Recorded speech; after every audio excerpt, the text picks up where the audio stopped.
All right, welcome back to Real Estate Bites, my friends. It is the first episode of the new year, episode number 74. I hope you guys all had a beautiful Christmas and New Year. Today's program, we've been talking a lot about housing affordability and different potential solutions or real-time solutions. And today's program, it's not about how to make housing more affordable, but it is a program offered by the state of Ohio that is designed to help you purchase your first home. Before I go directly to the program, though, we hear the federal government and state government, all levels of government have some programs designed to help people get into a house, right? And they oftentimes cite these statistics where they're talking about we need these programs because the home ownership is tied to better performance in school for kids, for greater ability to build and maintain wealth for adults, and all these other benefits. So once you own a home, all these other benefits ensue.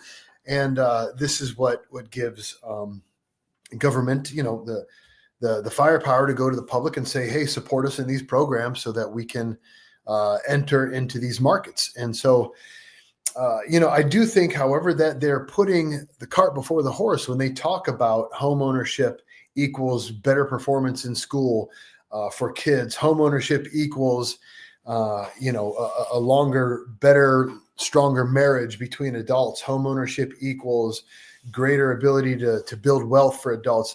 Again, they're putting the cart before the horse because I really believe, and I really think the focus should be on the fact that it's not home ownership that lends to these, subsequent positive effects in the family life. It is the process that a woman, a man, a couple takes essentially to get their shit together, right? To do some financial planning, to get some financial education, to have the discipline to save. It's the process of sacrificing today's wants and desires for a plan for the future. That process, which I know is, it can be easier for some than others. And trust me, I understand how difficult it can be. I know when my wife and I were paying for groceries with WIC coupons and the state of Ohio carried my oldest daughter's insurance policy when she was a baby, it seemed like homeownership was not a possibility for me. And I can tell you that number one, obviously getting a new job in sales where my income immediately increased was the first thing that gave me some hope. But I actually went and consulted with a loan officer at the time. I don't remember the name of this gentleman. It was, I don't know, almost 20 years ago. And having that consultation, and my credit was nowhere near close to what it take, but at least this person was a pro and sat down with me and describe what I would need to do in order to become creditworthy and gave me a plan, and I was able to execute on that plan. Nevertheless, it was difficult, and it can be difficult for many, many people. I would say it's probably difficult for more people than it is not to get all that together, but there are plans out there. There are people out there who can help. And the state of Ohio has one plan that is designed to help you do just that, plan for the future, get it together. And it is the Ohio Homebuyer Savings Account Program. So let me take you to their website real quick so you can take a look here. All right. And this is what it looks like, the Ohio Homebuyer Plus program. So this is, again, it's a program that you would put money into. You would get a premium interest rate. It's a savings account, of course. Some of the stipulations, you have to maintain a balance of $100. You can't have any more than $100,000. Any of those folks who I'm thinking about, that have difficulty getting on the straight and narrow towards home ownership, probably don't have $100,000 to stick in this account.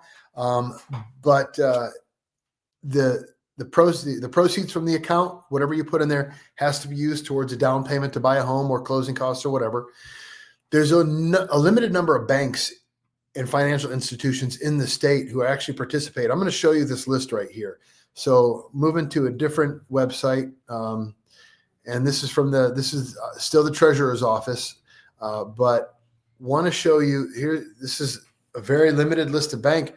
I only see 1216 number, right? Century Federal Credit Union up here in our area, Northeast Ohio.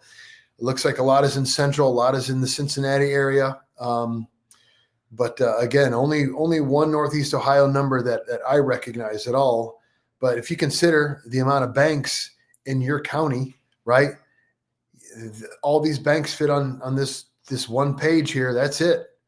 I didn't count them, but as you can see, clearly there are more banks in the state of Ohio than just what's on this list. So you got to go and find a bank that participates in this program. And you can put money into it. The money you put in there can be deducted from your state of Ohio taxes. It's not a federal deduction, it's a state deduction, but nevertheless can help with some of your tax burden. The one thing that I don't like about the program that, I wish our RPAC, our Realtors Political Action Committee and Ohio Realtors might put some pressure on the state to change is this account, once set up, you have to withdraw the funds and use it towards your down payment within 5 years. It'd be nice to see that stretched to 10 years, so people could take their time, plan accordingly, put small chunks of money in there, like their dollar cost averaging into the savings account, right? Put small amounts in over time. And at the end of 10 years, maybe it's grown into something substantial.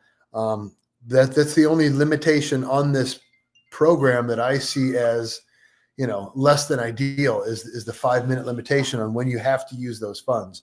But nevertheless, here's another program offered by the state of Ohio, the Ohio Homebuyer Plus Savings Account Program.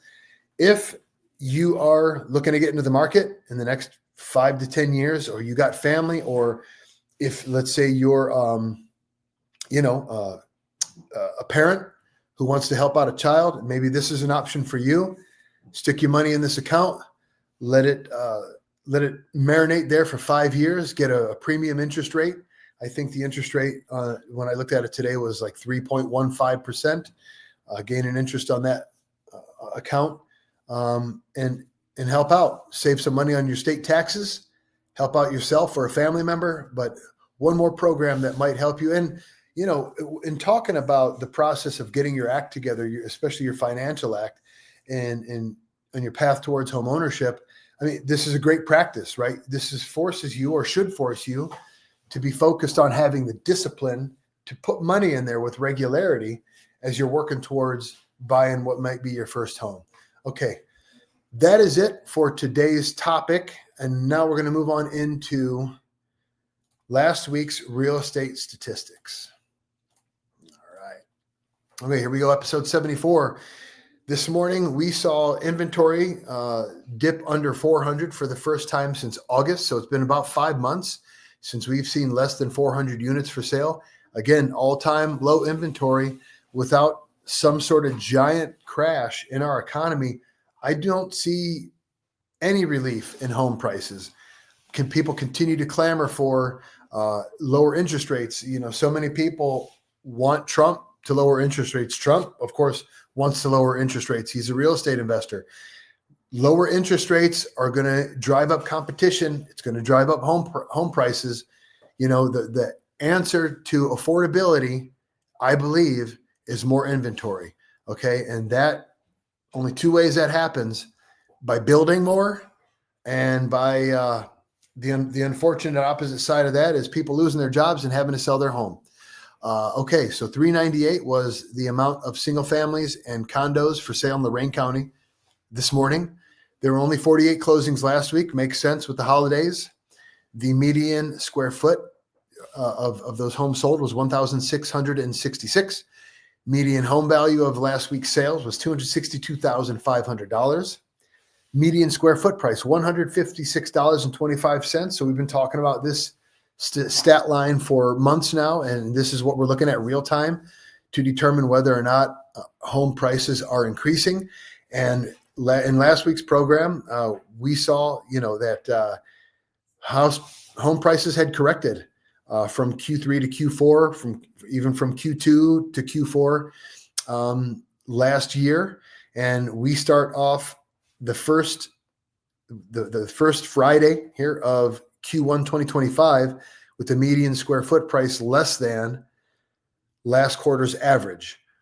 Median days on market was 38. The mortgage rates were at 7.07% for a conventional 30-year. And then the big sale of the week was $875,000 in North Ridgeville. I like showing when we have a unique property to take a look at.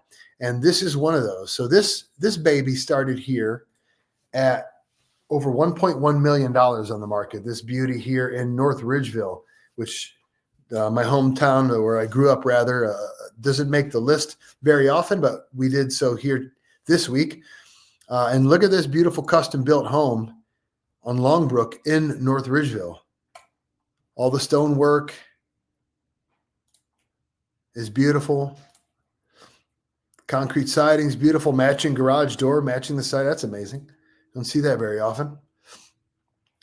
But the features in here are great. I love the alcoves with the tile backsplash, in a sense, inset in the alcove, the shelving, beautiful effects. One thing I want you to notice in these pictures, not long ago, I had J. Bella design owner Jenny Gennaro in here talking about staging, talking about setting the house up for market colors, lighting, all this kind of stuff. And take a look at these pictures. They are right in line with what Jenny was presenting to us that day. Whites and neutrals dominate the room. It makes the space brighten up. It makes the space look huge. And then you have a mixture of color in your features that pop and add depth and character to the room. So the black cabinets, you don't see that often, but they look gorgeous here in this setting. I love the way that these uppers over here have the brown sides, brown interiors of those cabinets, but the black doors with the glass. So beautiful here, plenty of lighting, a different mixture of lighting. Like you saw this fixture here, that's unique. So what the things that Jenny was talking to us about when she was on, they hit them all on the head right here. Now, this was a lived-in home, so maybe not as minimal as Jenny was talking about, but nevertheless, you can see this house was clearly staged for these photos. There's almost nothing on these countertops, with the exception of a few little decorative items that add a little homey feel and tie the colors in through the room, right? Very little on the countertops, almost nothing utility on the countertops. You don't see a coffee maker. You don't see a toaster, nothing like that. Just a couple small things that don't really take up much space, but add a little bit of pop and decoration to the room. Even you can tell even how the cabinets are staged, right? I might even guess that they had this thing professionally done. But look at these shelves. I mean, there's not a thing that's personal in here. You can see that this was very intentionally done. The balance of things from side to side. You have height here with something low lying here. Don't know what that stuff is. And then in between that space, you have height on the opposite side, right? And you have a little more low-lying decoration. And then right above it, you see the spread here. This was very, very intentionally done, intentionally staged. And it looks fantastic. Looks fantastic. Look at the bowls. No one except the psychopath is that meticulous when they put their bowls and cups away. Am I right?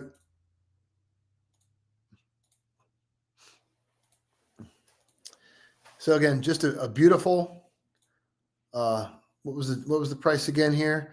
$875,000 home. They tried to get over $1 million there in Ridgeville. Didn't quite make the cut. I'm sure a few more features out back, maybe a little more privacy might have gotten it done. But you can see beautiful home. Got the old Trans Am in the garage. You see there's just not enough privacy back there. That might have been a deterrent. New construction going in next door might have been a deterrent for prospective buyers.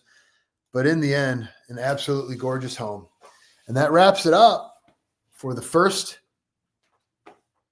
Real Estate Bites of 2025.